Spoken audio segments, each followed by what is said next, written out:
It's a significant moment when your family marries into a new circle. But becoming part of the House of Windsor is an altogether different matter. It must be an overwhelming sensation to know that you and your child are going to be forever associated with royalty. What is it like to suddenly find your family intimately within the royal orbit? Is it a dream? It was a total shock when it came. Or a royal nightmare? And I suppose in love. Whatever in love means. Outsiders have struggled to do well when they enter the royal family. Do you ever have disagreements about things? Oh, yes. Tonight, when Fergie met the monarchy, it elevated her family to royalty.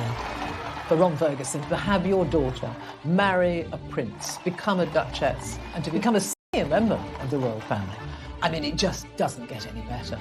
But two families coming together brings with it palace politics. You're not only marrying royal in-laws, but also all of the people working at the palace, and you have to be pretty sophisticated in order to maneuver yourself throughout. Royal insiders reveal what was said behind closed doors. Charles apparently said, look, the problem with Sarah is you just can't shut her up. And when the Fergusons brought scandal to the House of Windsor, Ronald Ferguson was photographed entering a club for men, and it offered massage. And the rumour got around that the massage wasn't quite all they offered. we discover what happened to the royals' new relatives. Senior royals did rue the day that they had ever invited the Ferguson family to join them. And if there is any way back. What it meant for Fergie was expulsion from the royal family, and she was on her own again.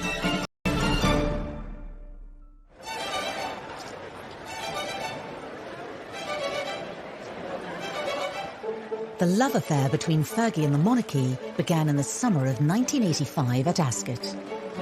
As the royals prepared to return for dinner at Windsor Castle, an unsuspecting Prince Andrew was about to be set up on a date. Prince Andrew was in the Navy, he was still a bachelor, and I think that the royal family were quite keen for him to settle down.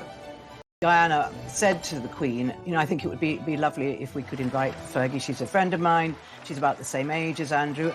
Both were good time gals and boys, and the scene was set at Windsor Castle with a lot of booze.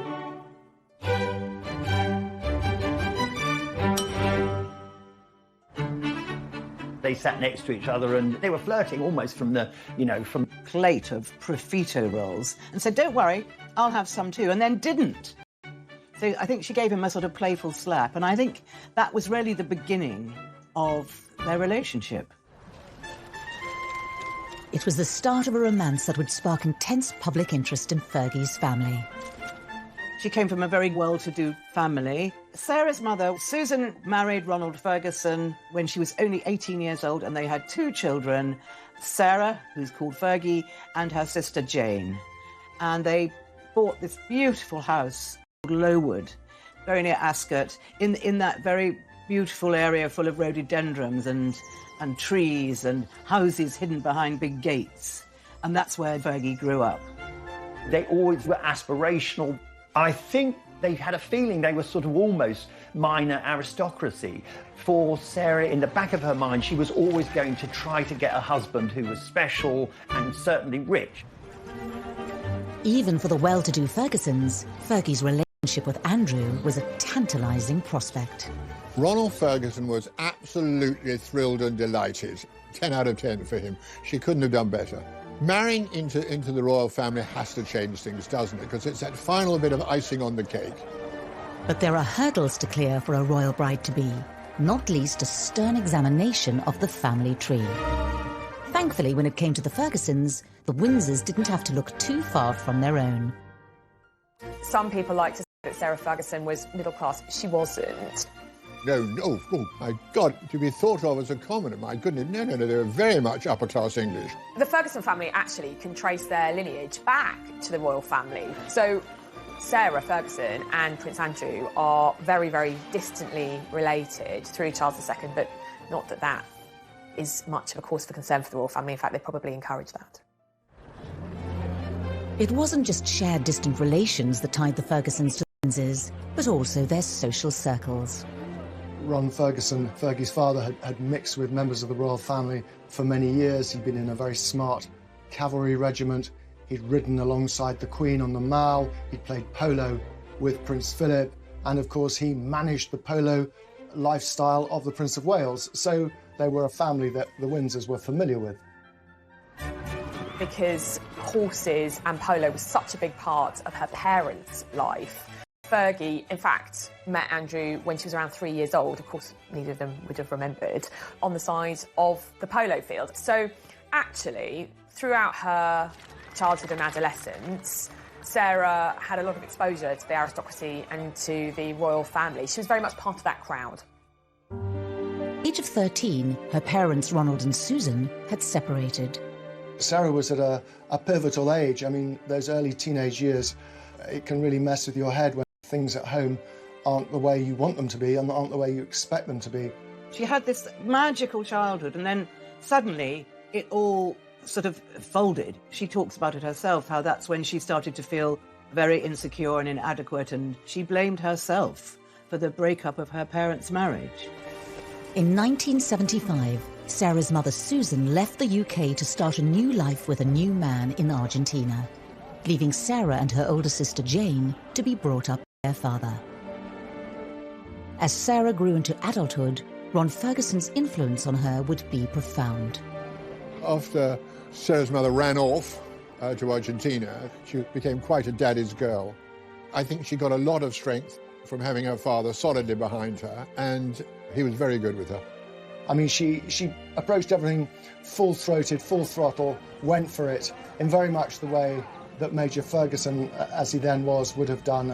Ex-soldier, lived life at the charge, if you like. And so there's sort of a resolution that she took, that she was going to find Mr. Right and settle down, and the marriage would be for keeps. With Ron Ferguson's sense of determination running through her, Fergie's pursuit of happiness had now led her to her dashing prince. As their courtship blossomed, it was soon time for Andrew to take the relationship to the next daunting level.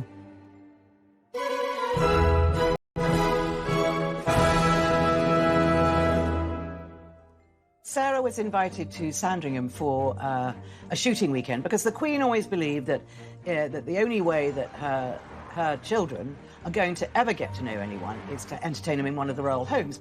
Well, I think for Sarah to meet the Windsors is a hugely pressurising point in her early relationship with Andrew, because here you are, you're the outsider coming in. You know that everybody's gaze is on you. Her own mother and father had been to Sandringham for shooting weekends, and obviously they had told her what to do. So she was not completely ignorant of how it was going to work, but she was very nervous. So I think she found herself in that situation feeling, I don't know if they're going to like me, I also want them to absolutely adore me, and all that at once can be a pressure cooker situation for things to go monumentally wrong. And I think in Sarah's case, they kind of did. When she walked into the double sitting room at Sandringham, I think she tripped over one of the Queen's corgis and she spilt her drink. And then in her fluster, she just thought, who are all these people? So after that, I wonder whether, from Sarah's point of view, what she wanted to do was redouble her efforts to really please them and be the perfect person in their eyes. Despite less than royal first impressions, Fergie set about winning over the Windsors by appealing to their interests. She was someone who really threw herself into the pursuits that the royal family value. For example, she learned to drive four in hand, you know, carriage driving, the thing that Prince Philip at that time absolutely loved, and she was pretty good at it. And Philip thought this was extraordinary. She had learned to ride at a very young age, and Her Majesty loves horses, and she liked to ride, and the fact that Sarah could accompany her on horseback was another huge plus.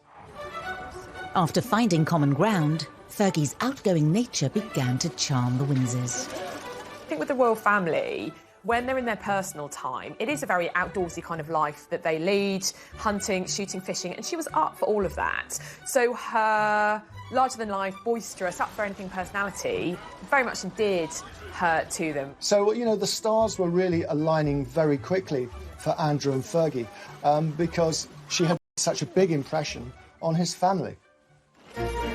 Sarah had passed the sternest of royal tests.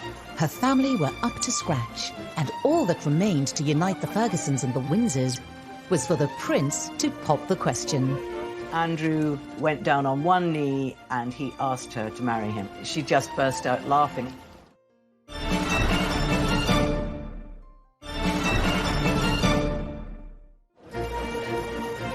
By February 1986, Sarah Ferguson had been dating Prince Andrew for less than a year. After a whirlwind romance and winning over the royals at Sandringham, Fergie was whisked away to Scotland, where Andy had an important question to ask her.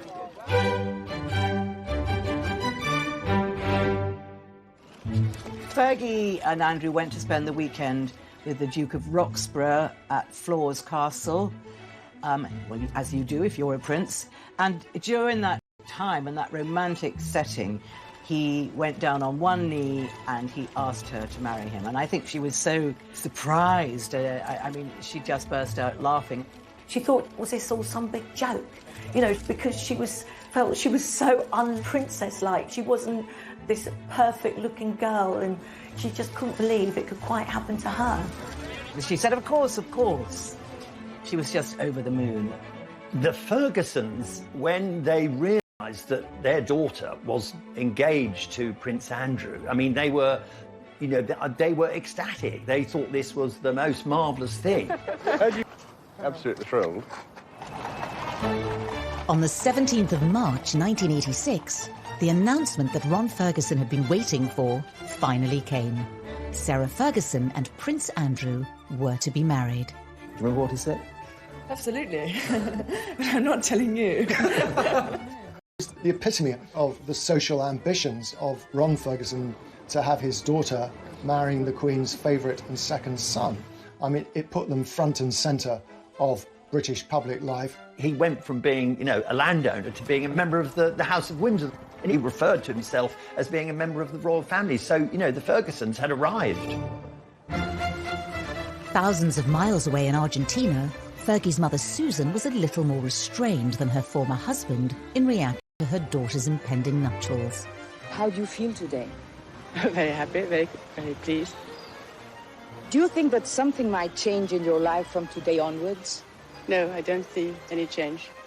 Because she went to live in South America, I think that Susan, Sarah's mother, didn't feel that the marriage would change things for her. But it's a curious thing. She was very wary.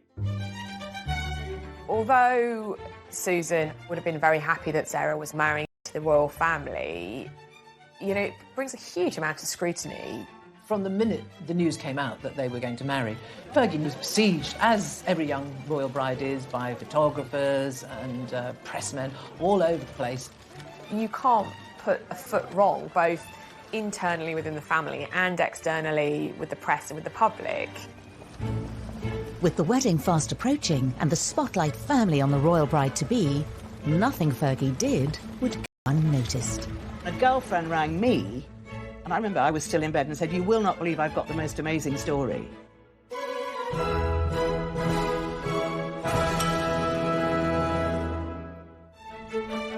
Sarah and other people at the hen night, including Diana, dressed up as police women and were supposed to set off for Annabelle's nightclub where Andrew was having his stag night. But before anyone knew it, the real police arrived and sort of bundled these girls into the back of a police van, at which point Diana apparently pipes up, said, "Anyone got any smoky bacon crisps?" And suddenly it dawns on these coppers who are hauling these girls off to sort of West End Central Police Station that they got the Princess of Wales in the back. And, oh my God, it's Sarah Ferguson, the royal bride-to-be. Obviously the girls were let out, nothing happened, but the night was still young. So Fergie and Diana decided to make their way to Annabelle's. At that time, Annabelle's nightclub in Berkeley Square was the most exclusive. On the floor, bottles of champagne were being fired in every direction. I mean, it was a bit of a riot. What the girls then did, as Prince Andrew was coming back from his stag do, as he was about to enter Buckingham Palace, they got the policeman to stop him getting in. And Prince Andrew then started reversing back. I mean, this is one hen do I wish I had been on, let me tell you. Fergie's A blowout as a commoner did not go unnoticed behind palace walls. Fergie found it so funny, but sadly a few of the royals, weren't laughing so much, and they did get in quite a bit of trouble about it. It was a hint that there might be rather vulgar side of Sarah, and vulgarity is something the royal family, the House of Windsor, really don't like because it leads in all sorts of dangerous directions. Ron Ferguson, of course, would have said, well, she's very much a chip off her father's block. He loved mischief making, and if it helped his daughter relax ahead of the big day, then I think he'd have been very much in favour of it. On the 23rd of July 1986, the big day arrived. With her father by her side, all eyes were on Fergie as she prepared to become the Duchess of York. Fergie herself, she was very nervous, but she had her father at her side in the coach going to Westminster Abbey, and he just made her laugh and told her jokes all the way there. It was huge. Andrew was fourth in line to the throne.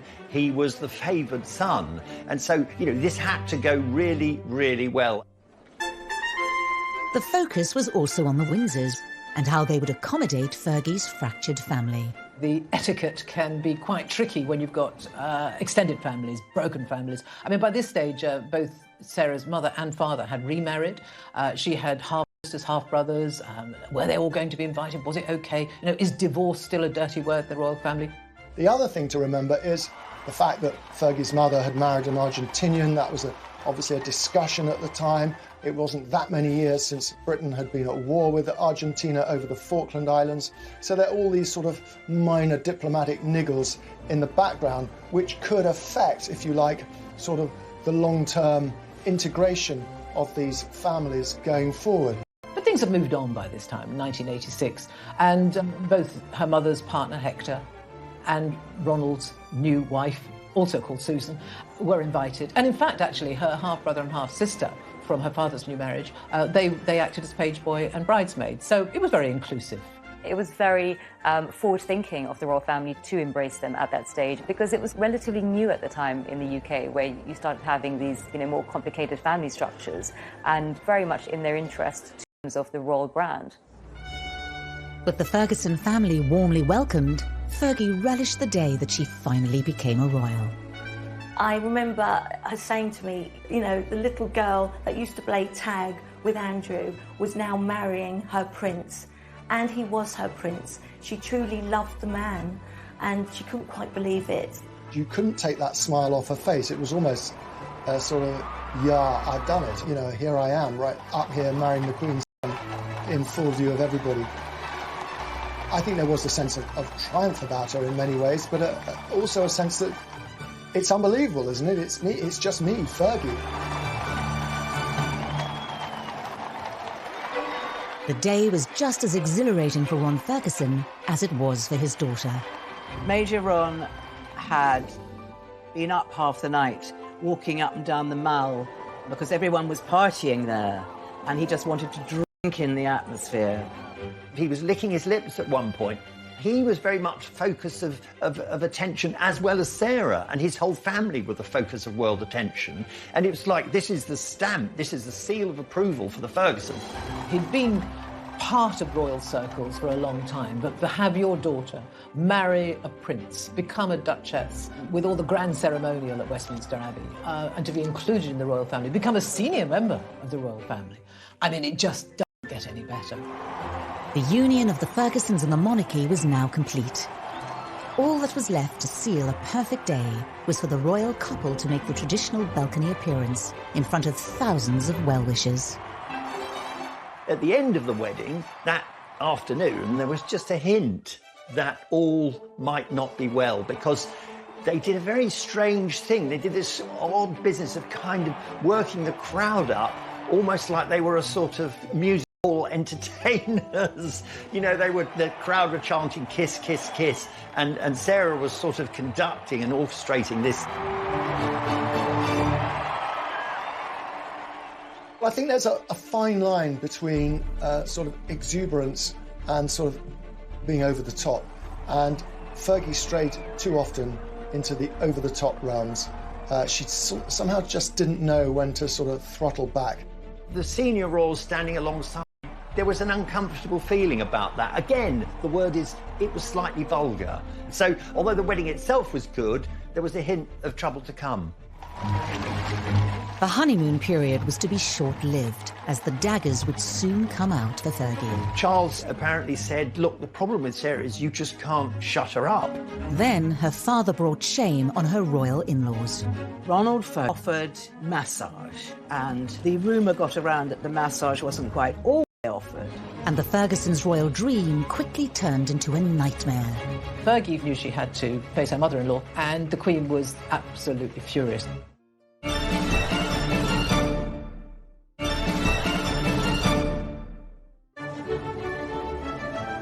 Sarah Ferguson, the horsey girl from Hampshire, was now Her Royal Highness the Duchess of York.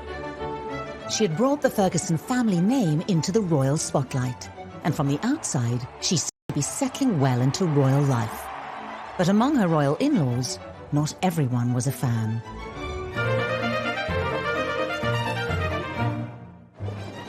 Anne was probably the only senior royal who, right from the start, was very wary of Sarah. I mean, she called her the outsider. One of the problems for Anne was that she was outranked by Sarah, and officially at least, strictly according to protocol, she should have curtsied to Sarah, and that was never going to happen.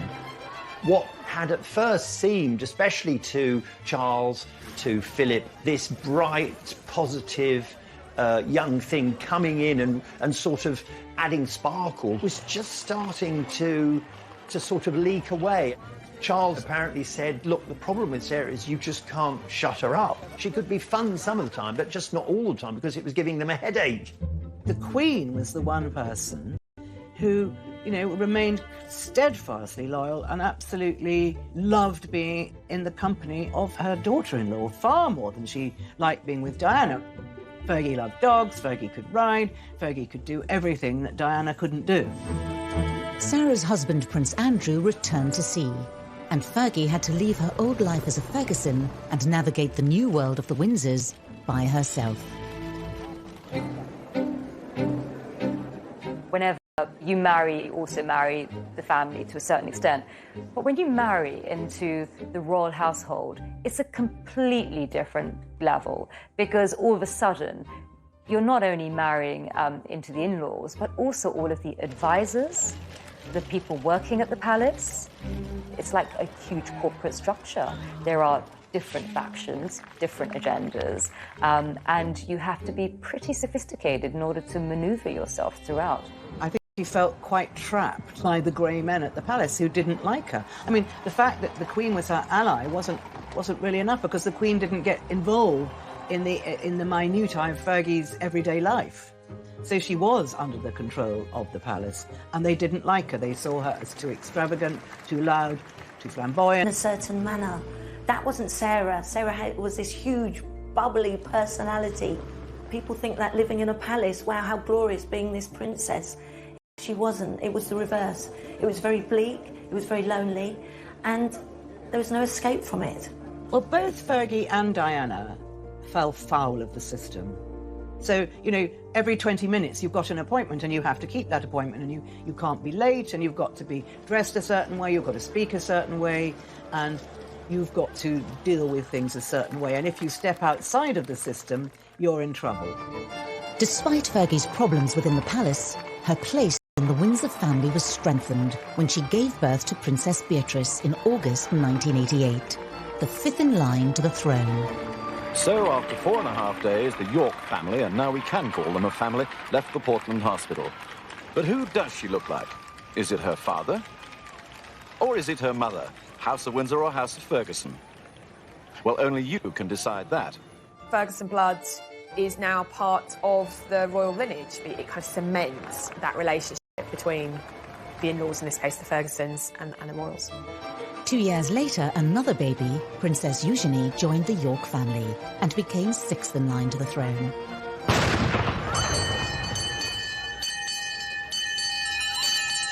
Oyez! Oyez! Oyez! Her Royal Highness Duchess of York was safely delivered of a daughter at 7:58 p.m. today. Her Royal Highness and child are well. had given the Windsors their first royal princesses since Princess Anne's birth. Her most significant champion, the Queen, even came to visit the Duchess in hospital. But despite the monarch's support, Sarah seemed to be losing allies within the royal circle. Even the British press, who had once welcomed her with open arms, began to criticise her behaviour. Fergie and Andrew first went to America. They were in Los Angeles, and I was there. I was part of the press crew there. I would just remember they were at this very big conference, and Andrew was giving a speech, and then Fergie got up and gave a little speech. Sarah, and I know against advice, wanted to make a speech, which, the wives of royals wouldn't normally do. It's breaking with protocol. But she insisted. At last, I have the turn to talk. All these men around here. Love you. I'll see you later. That phrase, it was only a joke, but it had a sort of sexual connotation, which is a complete no-no. Same sort of flattering headlines that she'd had up until, in the early years of the marriage. It was Ron and her father who stood up for her, and in fact it was one of the things that upset her at the time was that the monarchy, the institution, were not defending her from these, what she considered to be unfair attacks in the press. But her father did. Although the tide was beginning to turn against the Duchess, it was ironically her father, Major Ferguson, who first brought disgrace into Sarah's new life as a Windsor.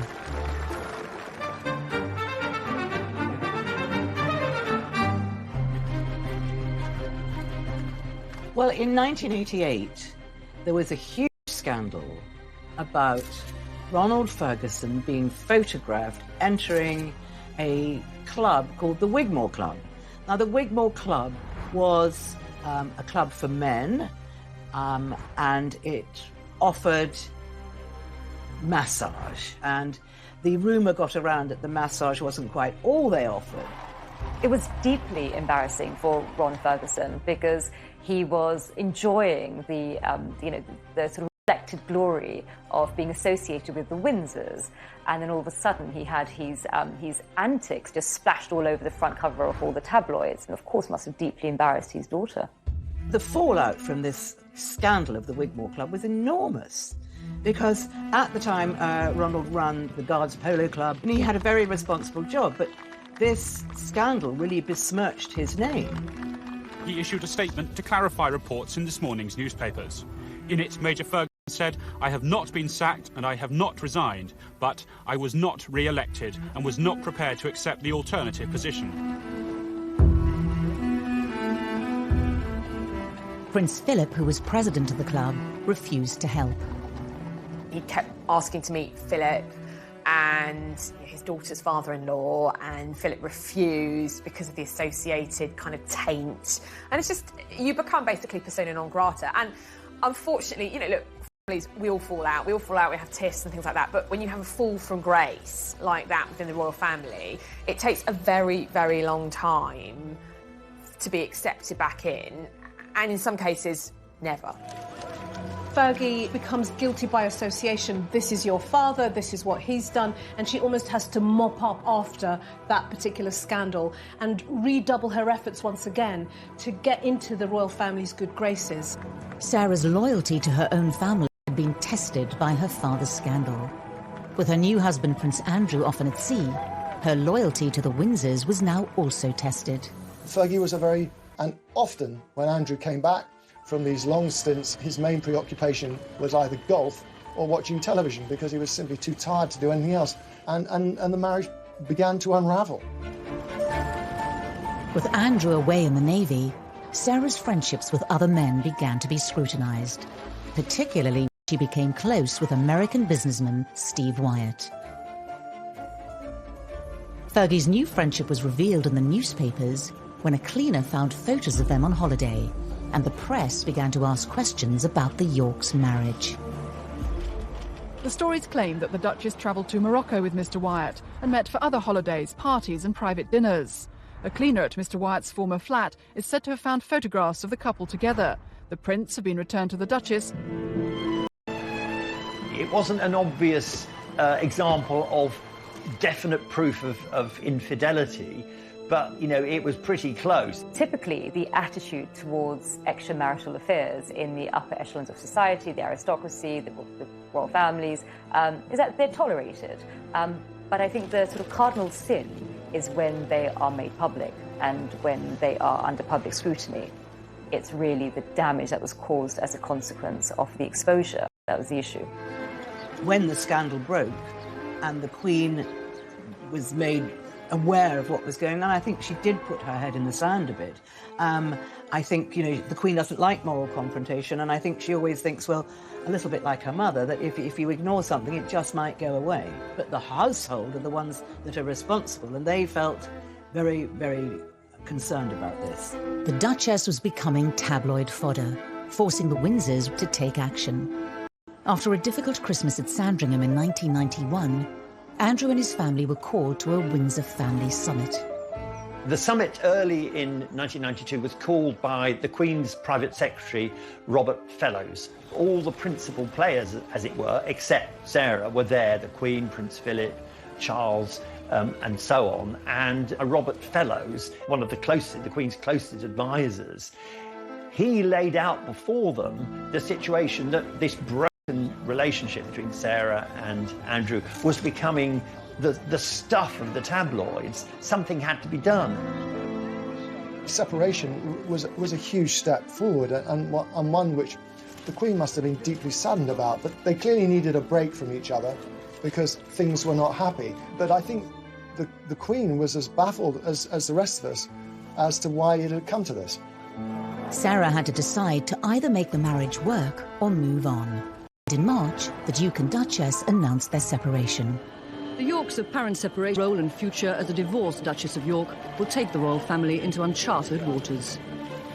I remember sitting with Fergie, having tea, I think, and she was trying to describe, she said, I just couldn't be in that royal world anymore.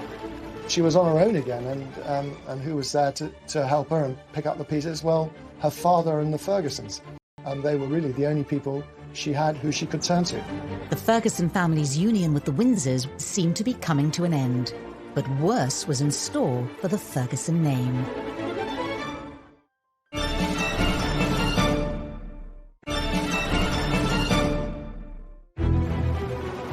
In March 1992, after just 6 years of marriage, Sarah officially separated from Prince Andrew.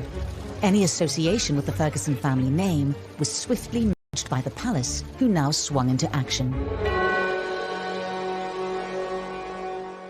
After the separation was announced, all Sarah's formal appointments, all the events that she was booked for, they were all cancelled. Fergie's royal life stopped. Once you've stepped across a certain line, you're cast into outer darkness, and that's what happened to Sarah.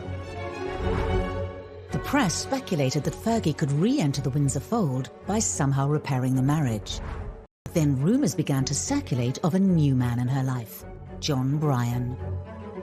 Fergie was in a very distraught state, so her friend of the moment, who was her financial advisor, supposedly, John Bryan, decided, let's get away from it all. I'll rent a villa in the south of France, and Fergie and I will go there with the children and the nanny, and we'll just have a break. But unfortunately for them, the photographers found them immediately.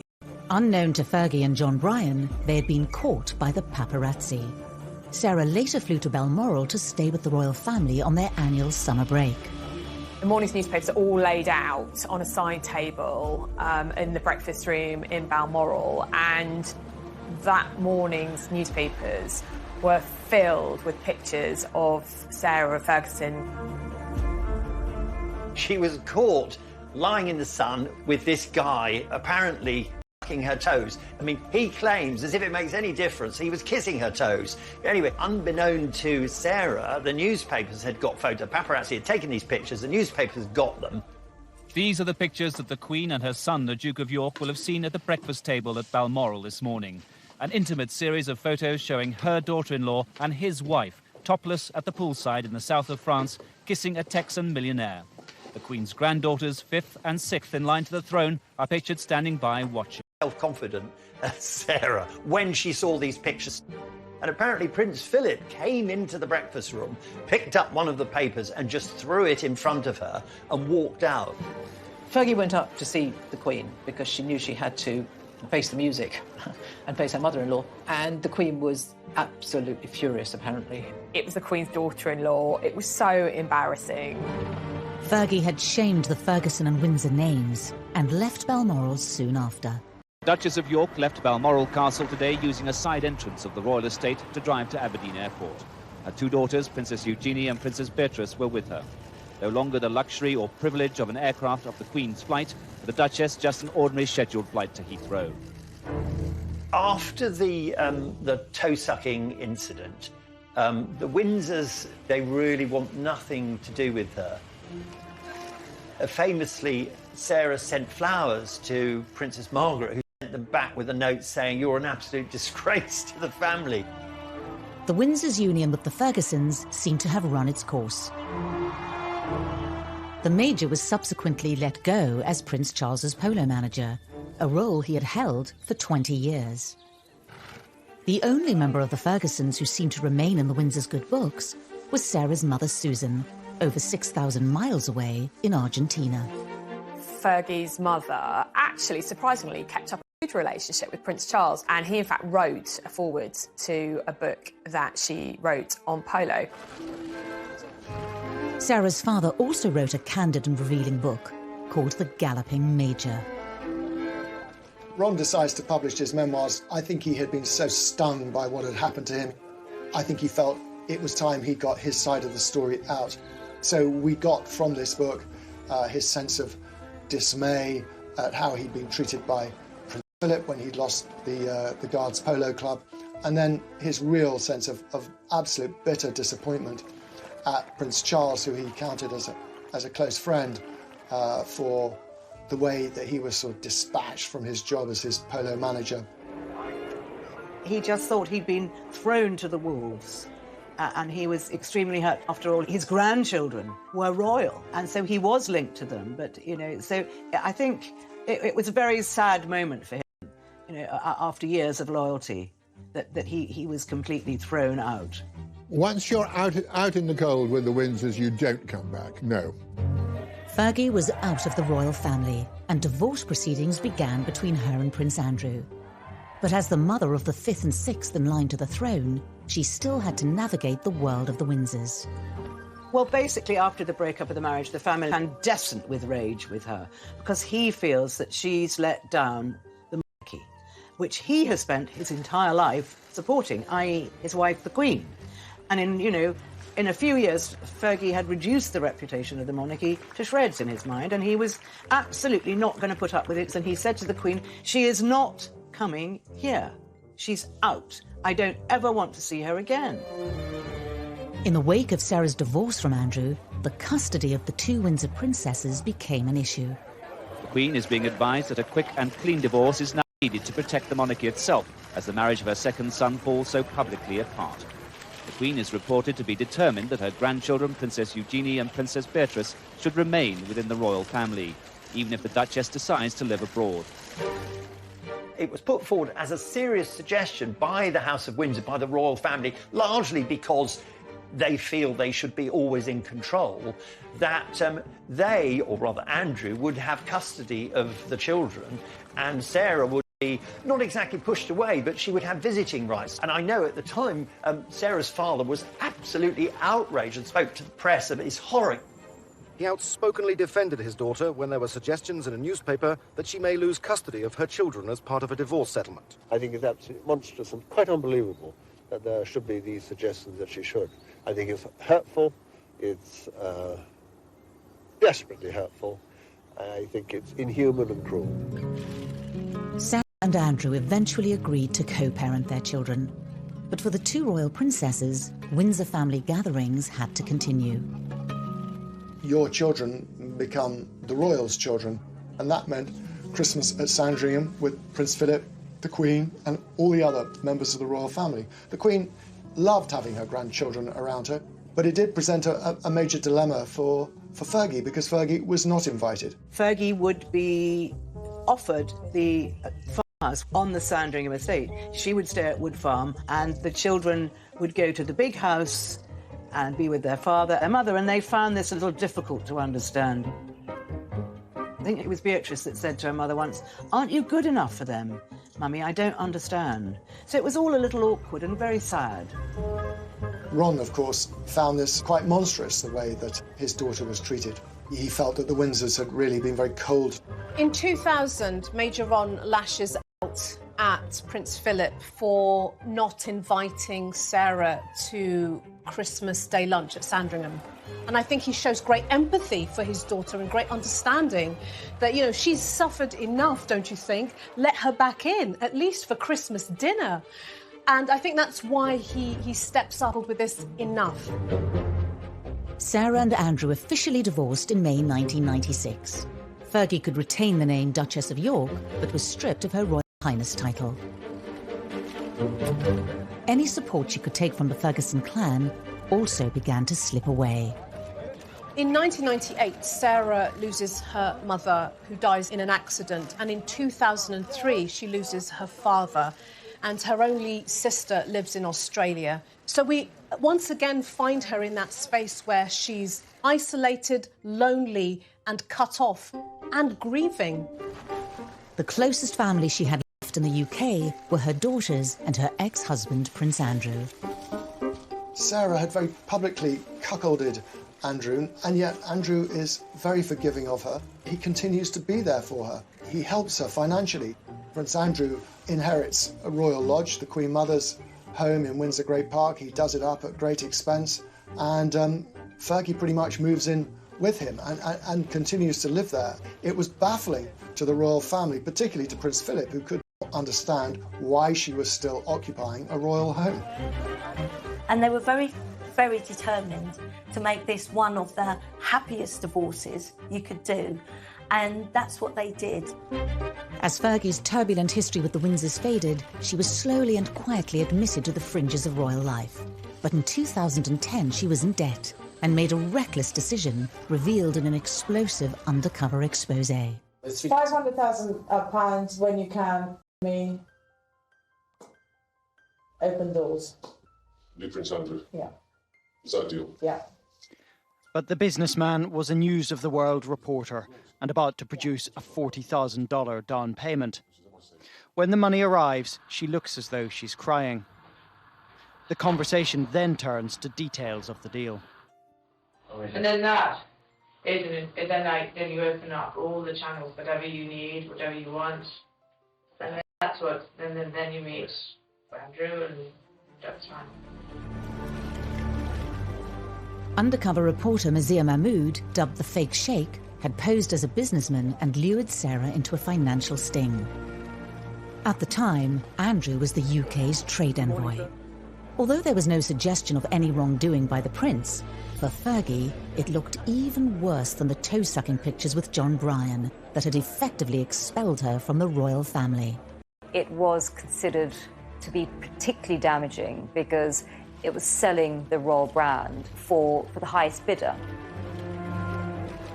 And when that news story came out, it did damage the brand of the Windsor tea or coffee or a meeting. You just, show them the money. I don't think the royal family could envisage a worse betrayal than someone selling access to them.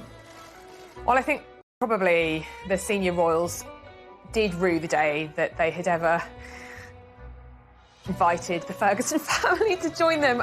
The Fake Sheikh business was one of the low points in Fergie's life. It looked like Fergie had really gone too far this time and had burnt her bridges with the Windsors for good. Could there ever be a way back into royal life?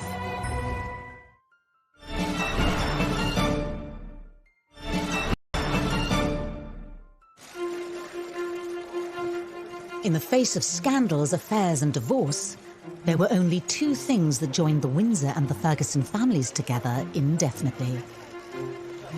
Their names were Beatrice and Eugenie. The children are the glue between the Fergusons and the House of Windsor, and that glue is unbreakable. Having grown up in the shadow of their parents, as young women they found themselves torn between the Windsor and Fergie. Beatrice and Eugenie, by this time, are adults. They're very conscious of their position within the royal family. But they also have this relationship with their mother, who is such a pivotal part of their lives. I'm here for you, Mom. Yeah, thanks, Mum. I see myself as a mini mummy. So I kind of have this sort of image that anything you could do, I want to do better. So I want. I have to tell you, that's easy. The product of two strong but very different families, they would ultimately have to pave their own way. Their mother, Fergie, was once again out in the cold. Sarah, why did you use Prince Andrew's name to further financial gain? Her scandal with the fake sheikh was a step too far for the royals.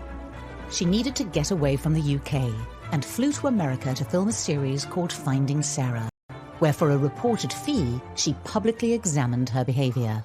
I can't get over the stupidity of me, you know. The first person who said it was my father-in-law. For such a smart woman, why does she behave in such an idiotic way?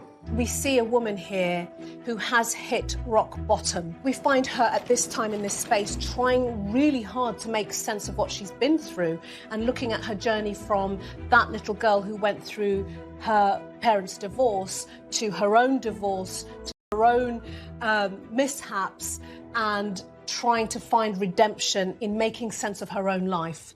Back in the UK, Andrew was making sure The second son and the spare, not the heir, has been very exercised with the role and with the standing of his two daughters. The young women constantly had to walk the tightrope of being a Ferguson with their mother and a Windsor with their wider family. It's almost a sort of split world. The wild side of them can come out when they're with Sarah, and it certainly does. And then the restrained side, they perform for the royal family. The Queen loved Eugenie and Beatrice. They've done terribly well, considering the hot water that their grandfather and their mother and father have got themselves into. This tug-of-war for the princesses reared its head in the most public of settings. In 2011, the royal family came together to celebrate the wedding of Prince William and Kate Middleton. Royal weddings are a chance for us to have a window, a peep into the Windsor world. It tells us who's in and who's out. In 2011, Fergie was plainly still very much out. Princesses Beatrice and Eugenie were invited along with their father, but Fergie was left firmly out in the cold. I've always thought it's incredibly harsh, actually, for the girls to be invited to things like the wedding of William and Catherine, you know, prominent role in that, and their mother not to be there. The wounds were still raw for the royal family, and the split between the Windsors and Sarah Ferguson seemed irreparable. When she wasn't invited to Kate and William's wedding, it was extremely hurtful for her. As she said to me, you know, she was the last girl to go down that aisle. Sarah felt a real knife in the heart that she couldn't be with her daughters. That was a real nail in the coffin for Sarah. But even the princess's appeal only went so far with the Windsors. Andrew and brother Charles had reportedly been at odds for years over the role of the princesses in the future of the royal family. He wanted them to be treated as senior royals, and they're not really. He wanted all the trappings, the money, the protection that goes with that role. And he foresaw their future as being full-time working royals. This is not how Prince Charles sees it. He wants a slimmed-down monarchy, and he didn't want them being part of the royal finances. Andrew's ambitions were not helped by his daughter's apparent appetite for the high life. In 2015, despite working, Beatrice had been photographed on numerous foreign holidays. People made it a mission, I suppose, to find her in various parts of the world, and she did take a lot of holidays. And she was pictured, it seemed, every other week partying here or there, skiing in Verbier or maybe in Ibiza at a party. Beatrice and Eugenie's attitude to holidays and working life was famously parodied in the comedy The Windsors. Oh, just wanted to check a couple of points on the contract. It says Monday to... Oh, and it says 30 days holiday a year, as though I'm not messing off that. There's almost that bias to see them from a much more negative lens. Your mum did that, and that's why you're like that. Your dad behaves like that, that's why you do that. And so I think from their point of view, sometimes it can feel incredibly unfair. The princesses were now going to have to pay their own way. In 2016, it was reported that Prince Charles turned on a written request to the Queen from Prince Andrew. He had asked that the princesses be funded by the sovereign grant. There is a lot of tension now between Charles and Andrew.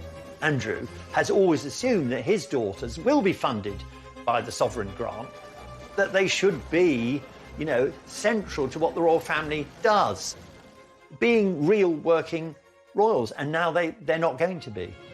For Fergie herself, there was also a glimmer of hope. After Prince William's wedding, the Queen started cautiously inviting Sarah to some events. She's occasionally invited to Balmoral. She's been to Ascot. I think the Queen is mellowing in her old age. I think very tentatively the Queen is sort of saying, OK, look, we're just going to try this, but if you put a foot wrong, it will all stop again. Then in 2018, there was a thawing of relations. Prince Andrew and his daughters were invited to the wedding of Prince Harry and Meghan Markle. But so too was a new key guest. When Harry and Meghan married, he made it very clear that Fergie should be invited to the formal wedding. Harry was probably using the invitation as a sort of a reconciliation, an olive branch. He knew that Fergie was not popular with some members of the royal family, but he wanted her there because she was important to him and to his childhood. It was seen as a sign that maybe she might eventually be forgiven. The crowd were cheering, and she just couldn't believe that they were all cheering for her. They were shouting, Fergie! Sarah walks in with great assurance. You'd think, you know, she might have crept in by a side door. Instead, she comes in and almost says, look at me, I'm here, I'm great. And for once, she felt welcomed. Fergie was back. Harry was not the only royal getting married that year. Princess Eugenie had her self-found love and was due to marry Jack Brooksbank only months later. It was to be a test of the status of Andrew and Sarah Ferguson in the royal family.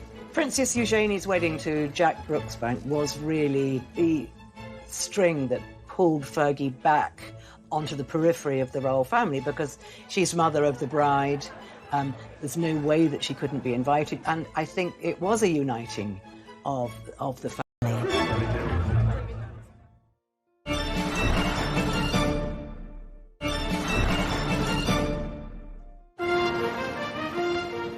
St George's Chapel in the heart of Windsor Castle was a fitting place for a wedding of a princess. Eugenie's marriage to Jack Brooksbank was to bring Sarah Ferguson face to face with the Windsors, not just as a mere guest, but as mother of a royal bride. If there's any link, positive link, between the Fergusons and Windsor, it will be the two daughters. So there's almost an inevitability about Sarah being with members of the House of Windsor because of their children. But while the Queen had been cautiously warming towards Fergie, this didn't extend to her husband. For many, many years, Philip absolutely refused to have anything to do with Fergie at all. And if she walked into a room, if she happened to walk into a room, which was pretty rare, he'd exit stage left immediately. It was Sarah Ferguson, who had walked down the aisle 2 years before, who was the most nervous on the big day. Having not been part of the royal family for so long, she didn't want to put a foot wrong. She only just beat the bride to the door of St George's Chapel, and she got out just waving, and she was like on ebullient form. In the crowd, there was a welcome reminder of the Fergusons of days gone by. She had spotted her mother's best friend who had come to see her on this momentous occasion. Suddenly, there she is. Her daughter's getting married in St George's Chapel. The church is full of her friends, and she is in the sort of number one mother of the bride position. So it was immense social rehabilitation. But as the guests gathered inside the chapel, there was some nervousness around the arrival of a key royal guest. There was a huge amount of speculation before Eugenie's wedding about whether Philip would finally give way and be in the same building as Fergie. He managed to make it to St George's Chapel and took his place in the ceremony, not far from Fergie. It obviously marks some kind of thawing in the relationship. Perhaps when you get to that very great age that Philip is at, you start seeing things a little differently. Fergie had a qualified return to the fold as guest of honour in the heart of Windsor Castle, for her daughter would always be a Windsor. But she was carrying with her a physical reminder that she would always be a Ferguson. Sarah carried her mother's handbag think that was a little sign and a show of love and affection for her mother, who sadly couldn't be there on the day. She obviously, was very sad that her own mother wasn't around as much for her growing up, and she wanted to be there every step of the way for her girl. But within a year, spectacularly from grace. In 2019, new details of Andrew's long-term friendship with convicted paedophile Jeffrey Epstein emerged. The Epstein scandal really seems to have tentacles that reach out and have enveloped Andrew's family because, well, Jeffrey Epstein was a guest at Princess Beatrice's 18th birthday party. You know, he's a family friend. When Fergie was in one of her many money troubles, she turned to him for a loan. So it's very intertwined, really. He decided to do this interview. He'd only just told the Queen he was going to do it. It was the wrong move. Do you regret the whole friendship with Epstein? Now, still not, and the reason being is that the people that I met and the opportunities that I was given to learn, either by him or because of him, were actually very useful. The thing is, he didn't know what to do, whether to do this interview or not. Beatrice actually advised him to do this, thought it would be best if Andrew spoke openly, as honestly as he could, and from the heart. But it just was a total disaster. Just the worst interview I think anyone has seen. It was to be a scandal too far for the royal family and for the Queen. 4 days after he was interviewed by Newsnight, Andrew gave up his royal duties.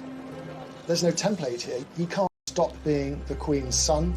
He can't stop being a member of the royal family. All he can do is no longer represent or work for that family.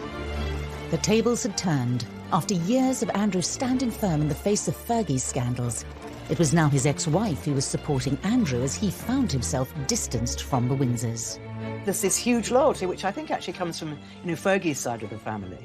This great loyalty that their father instilled in them. It's a very strong trait in Fergie and the two children. 2020 was to be a new era for the family.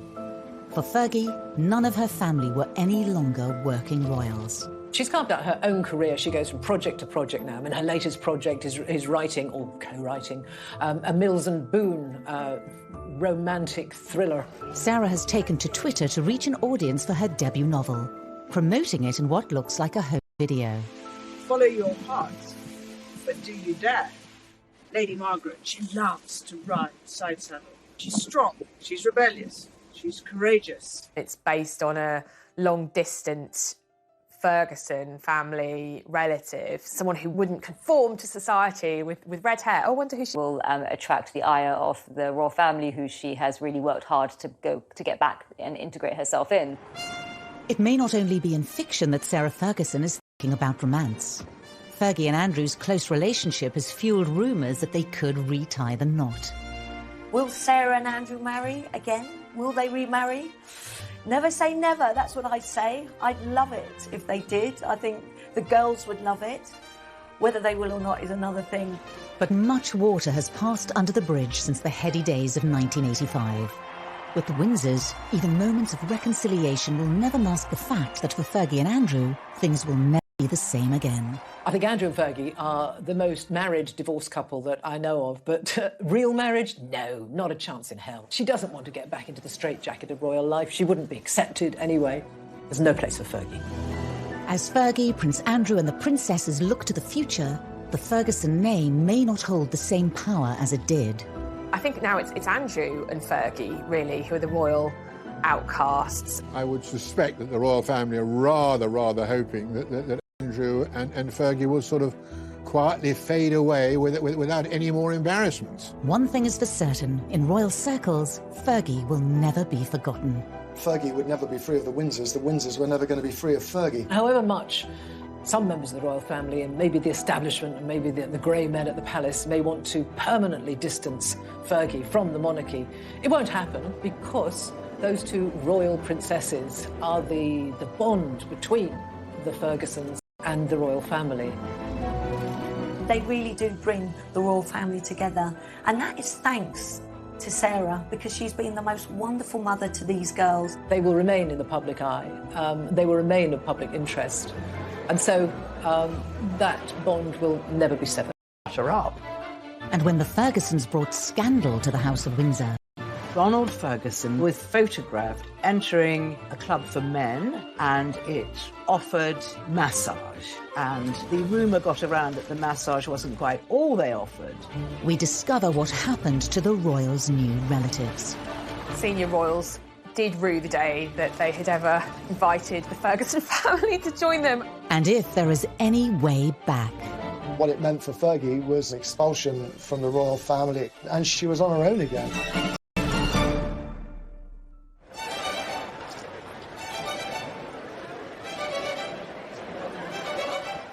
The love affair between Fergie and the monarchy began in the summer of 1985 at Ascot. As the royals prepared to return for dinner at Windsor Castle, an unsuspecting Prince Andrew was about to be set up on a date. Prince Andrew was in the Navy, he was still a bachelor, and I think that the royal family were quite keen for him to settle down. Diana said to the Queen, you know, I think it would be lovely if we could invite Fergie. She's a friend of mine, she's about the same age as Andrew. Both were good time gals and boys, and the scene was set at Windsor Castle with a lot of booze.